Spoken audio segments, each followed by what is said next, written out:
Okay, so I'll read from parliamentary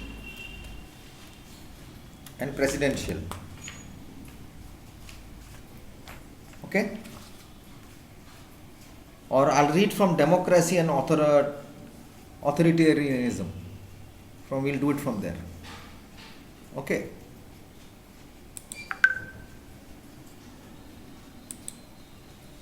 So that will be much more better. So that will be much more easier for us. So we'll get a link from the back. Democratic governments and non-democratic governments or authoritarian governments are classified on the basis of answerability to the people. Democracy is derived from demos and kratos. These two words together mean authority of people. Development of the human personality is possible only when the individual enjoys freedom and action of speech. A democratic form of government helps to create such conditions. If we don't speak, how will we know that our personality is going to change? The most direct of popular participation is adult franchisee. Universal adult franchise means that all adult citizens have the right to vote. Through this, representatives are elected and a government is formed. The organization and functioning of the government is controlled by the people. While governmental authority is recognized, individual rights and liberty are also important. The word authoritarian means absolute obedience to authority. A small group of people, a particular social class or strong political party controls all the decision making in the government. They are the authority. Citizens are not allowed to raise any questions about political institutions and their methods of functioning. Authority, obedience, and order play an important part. Countries like Libya, Sudan, and Myanmar were under military rule. However, with people's movement and popular uprising, transition towards democracy is taking place in these countries also. Everything is there. You can elect your members, you can support your party or whichever party you wanted to win, but you cannot put a finger and ask them, why are you doing this? What is your strategy? You have to work like us. That you cannot do. That their party has their own authority and they are going to make the rules and regulations and you have to follow it. Parliamentary and presidential.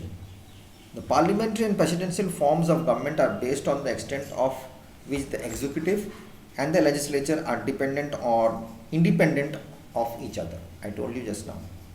Under the presidential system, the legislature and executive are separate.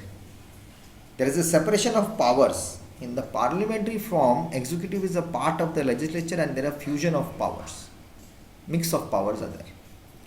Also in the parliamentary system, the head of the state is separate from the head of the government. The head of the government is elected on the basis of number of members the political parties have in the legislature. If a party has a clear majority in the legislature, the leader of that party becomes the prime minister. Sometimes no party has a clear majority. In such a case, number of parties may form a coalition to form the government. The executive in the parliamentary form is based on the support of the party in the legislature. The political party or a coalition party has the majority in the legislature, controls the executive. The Prime Minister and the Cabinet in Great Britain are good examples of this form of government. In the presidential form, the executive and the legislature are separate. The real power is in the hand of an elected president who is not a member of the parliament. She or he is not also responsible to the parliament. Understood? We'll keep it till here and I'll mark it till here so that in the next class I'll do the explanation. I want you to read Today is the 11th. I don't want to rush. You will read the forms of government, democracy, authoritarianism, authoritarianism, parliamentary and presidential. You will learn this properly. Understand it. What I told you, what I explained. Write it down if possible. What is parliamentary and presidential? What is the similarity? What is the difference? That you will come to know. Democracy and authority. What are these? You will write this, learn it first. This is your homework. Mug it up properly. After that, we will go ahead with the unitary and the federal government, then constitutions. What is the constitution of India? I will discuss that. So that will take a longer time. So I want to keep this till here, keep it short till here. And next time we'll do this unitary and federal. Okay? So bye bye. Take care. Be good. Stay safe. And do whatever you want after your studies. And happy Independence Week. Jai Hind. Vande Mataram.